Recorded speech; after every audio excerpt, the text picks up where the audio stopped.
Hi, I'm Sophie, and welcome to the first episode of Racing Hearts. This new podcast thing of mine, I decided I kind of want to center around Formula One and the racing world. I also want to get into endurance racing and IndyCar this coming season. But for now, I just wanted to talk preseason drama in the F1 world, starting with contracts, going into possible new drivers, reserve drivers, F2 drivers that are making it into the F1 world and what they're doing with that, some new car reveals that are happening early in the month of February, and then just a few other little topics here and there that, are technically within the little F1 world that I thought would be cool to talk about. So, starting with contracts, we have the two most obvious contract extensions of probably the entire F1 history. Charles Leclerc's extended contract with Ferrari, and then Lando Norris's extended contract with McLaren. There is not a public end date for either of these contracts, which have people speculating a lot of different things.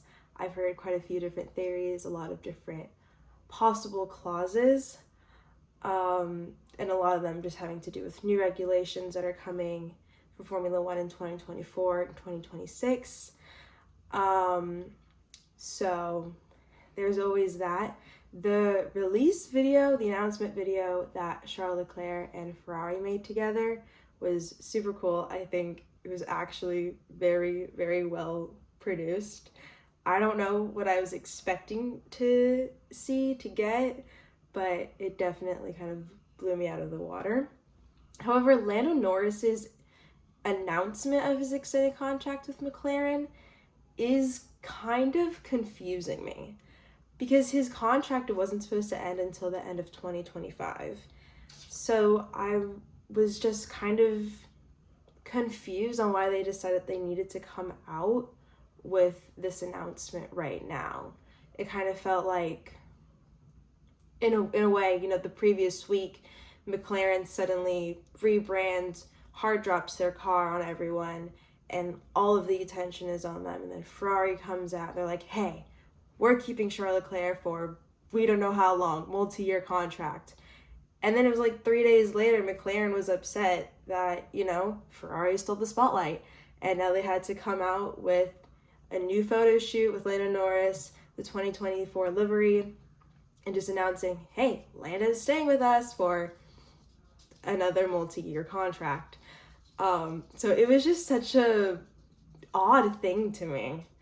But the next, I'm looking at it on my screen right now, the next absolutely confusing, weird new thing that has developed in Formula One is Lewis Hamilton leaving Mercedes. My dog is knocking at the door. I'll be right back. It's like one dog came in and then another dog wanted to leave. So that's absolutely amazing. The next thing that has just blown me out of the water is Lewis Hamilton leaving Mercedes, going to Ferrari in 2025. The internet is going crazy. Okay, Charles Leclerc, Lando Norris, we saw this coming, okay? They are the faces of these teams, of the most major teams in Formula One right now. And so is Lewis Hamilton, the major face of Mercedes. And he's leaving. Okay. So there's kind of a lot circulating with this. There's a lot of drama kind of going on. So first, I guess we can hop into the fact that he's ending his contract early, in a way. Toto came out with a release statement saying how, there was a shortened contract clause in his contract that Hamilton has decided to act on, which is, allowing him to move into a Ferrari seat for 2025. It is just confusing me on why. I cannot possibly imagine the reason being the car. Like, both Ferrari and Mercedes cars have been decreasing in performance in relative comparison to, McLaren's upgrades and Red Bull's upgrades. They are both falling behind. A Ferrari is not a car that Hamilton can fight for an 8th world championship with. And beyond that, who's going to be the number one driver for Ferrari? Because for the past, what's going to be 5 years now, I think, maybe, don't quote me on that, Charles has been their number one driver. And now Lewis is coming in.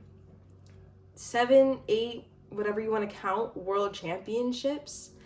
And he's used to being the number one driver, but he's not the face of Ferrari. Ferrari put everything into Charles.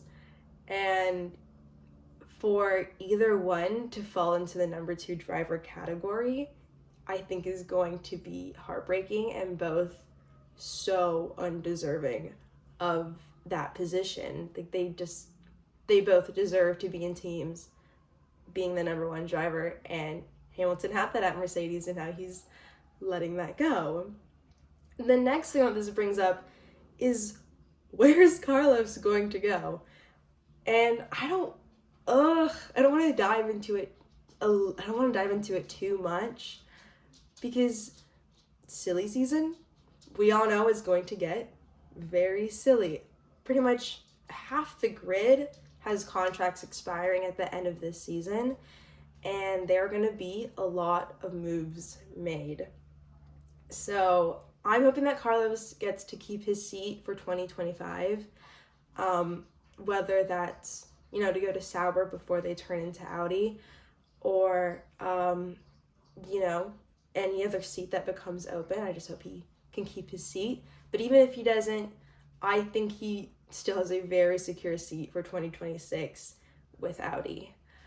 And then, of course, because now Hamilton is gone, who's taking the Mercedes seat? So for me, personally, I want to see either Fernando Alonso or Alex Albon in a Mercedes. I think that would just, it would just do everything for me. That is what I want. That's what I want to see. Fernando Alonso, absolute legend in the F1 world, and to see him in a comeback in a car as good as Mercedes, I mean, it's technically still a good car, it would just be super cool. But Alex is also deserving of a really good car. Him going straight up to Red Bull in his rookie season all the way back to a Williams is just wild. And I want him to have a good car too. I feel like in comparison to the other 2019 rookies, I mean, we all know it. He is the crappiest car, and he deserves a really good car because he's a really good driver. And, I think Mercedes would just be very fortunate to have him. Oh my goodness, I don't want to keep talking about Hamilton to Ferrari, but there's just so much to uncover. Okay, very, very quickly, there is the Charles interview where he's asked about, what kind of future teammate he would want. And his first instinct is a little smile and a hello, Lewis. So then it kind of brings up the question, like, how long has this been brewing? And I'm sure everyone's thinking that. I wonder how long Hamilton has been thinking, maybe I make the jump. I don't know. And it kind of makes me scared in the sense of, other seats that are moving around.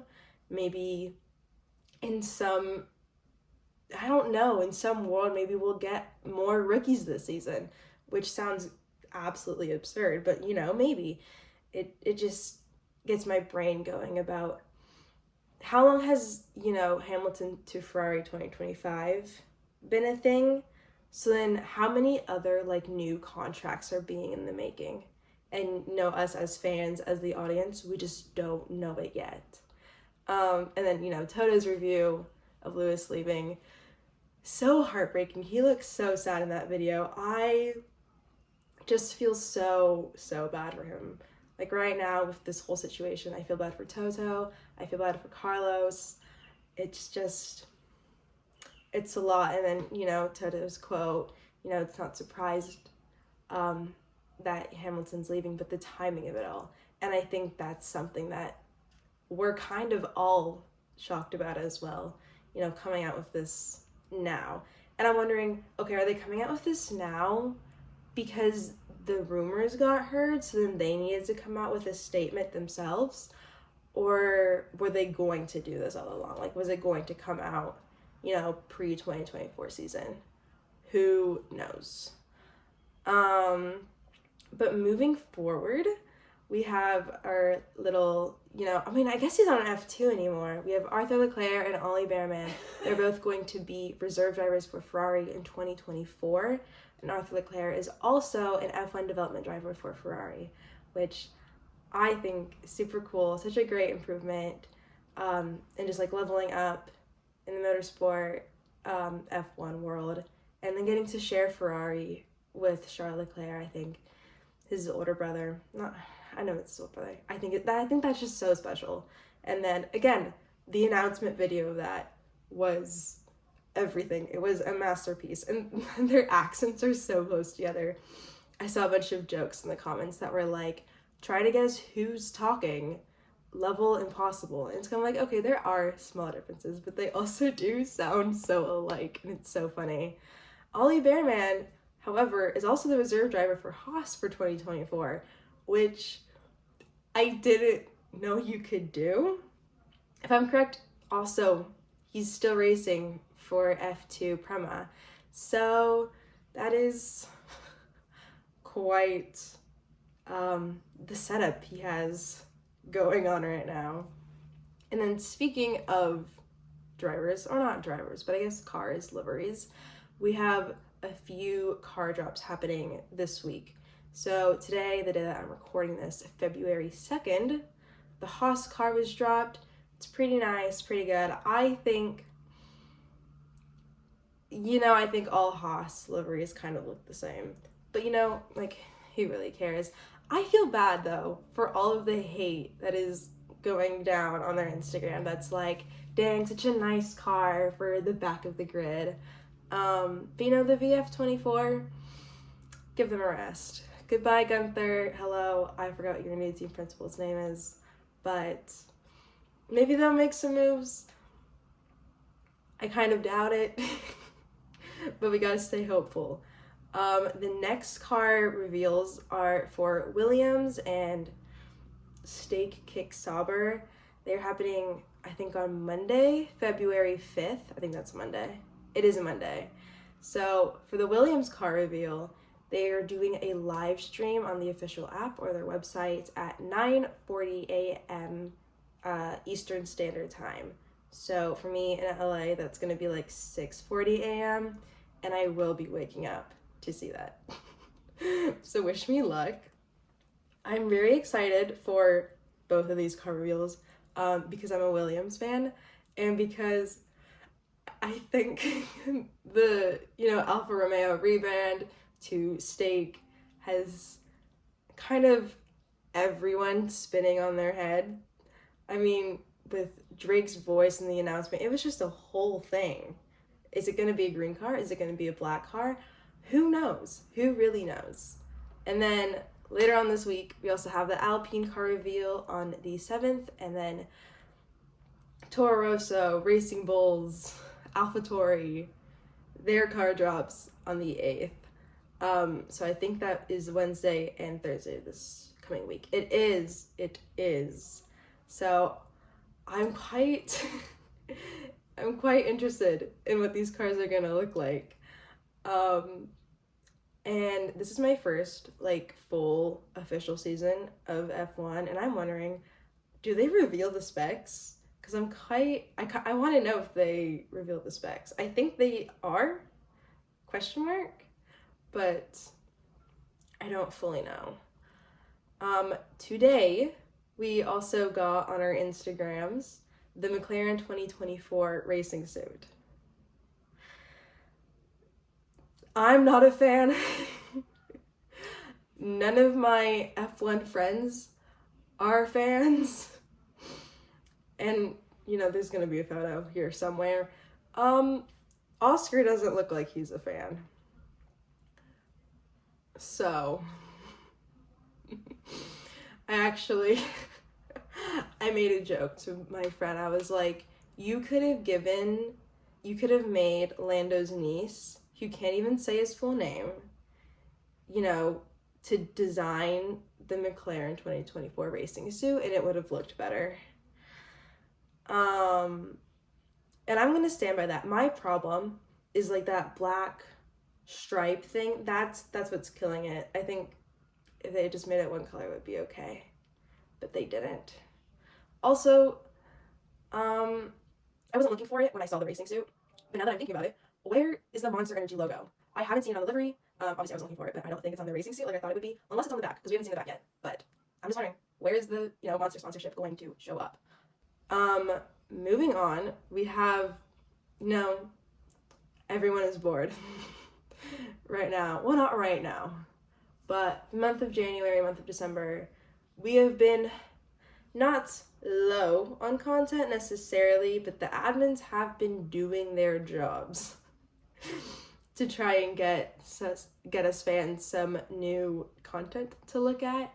So we have, the much reviewed already Mercedes admin cosplaying their drivers. That was quite the thing.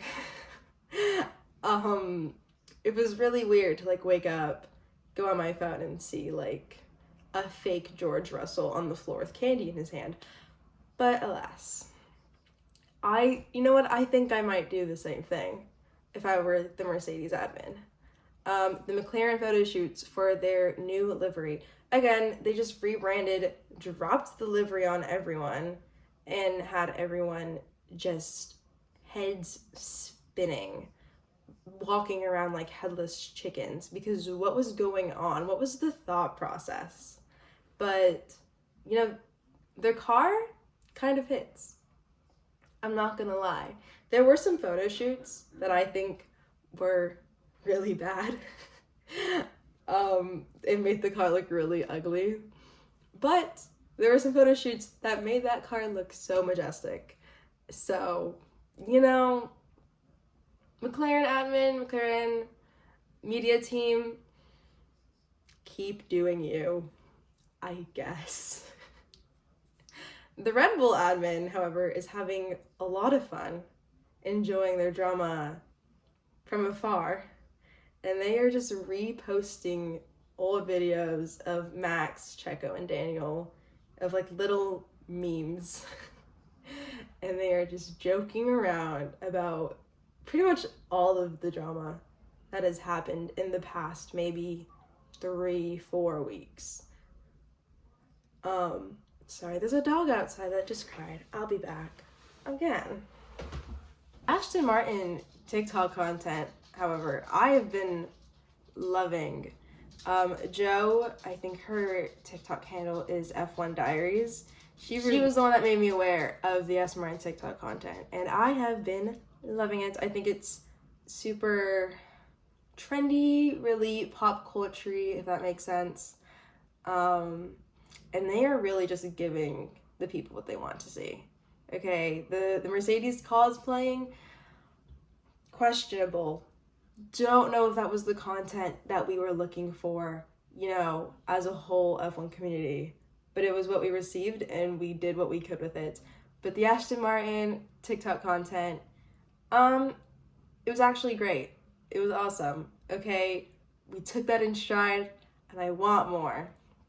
Moving on just a little bit, well, not just a little bit, moving on a lot of bit, we're going to go on to Lando Norris's brand company Quadrant, and he has come out with Quadrant athletes, and I want to say last week, 2 weeks ago or so, came out with the statement that he was going to be co-owning Quadrant with Will N.E. I don't know who Will N.E. is, actually. So, there is that. But he looks super excited to be there. Lando looked really excited to announce it. And I think it will make a great partnership, especially with, Lando still being an F1 driver, taking up most of your time. I think the co-owning with Will N.E. will be awesome for quadrant and coming out with new content. For their quadrant athletes, their announcement video was awesome. The behind the scenes of it, super funny.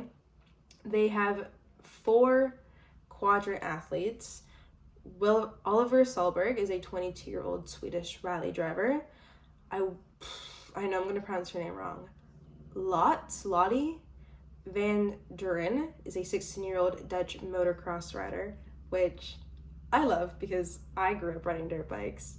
And so to see like acknowledgement in that is just like a little special. I don't know. And then you have Ivan Ortola. I can't speak Spanish. He's a 19-year-old Spanish Moto3 driver.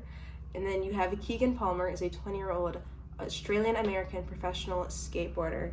So I really like this lineup of athletes that, Lando and his team have come up with. I think they cover all kinds of extreme sports, unconventional sporting, and I think it's a great lineup. I'm really excited to see what they're gonna do with this, what it means to be a quadrant athlete, and where they go. But this is an awesome lineup. They're all super talented. If you want more information about the quadrant athletes, it will be on the quadrant Instagram, and maybe I will, maybe I won't put a link to it in the description.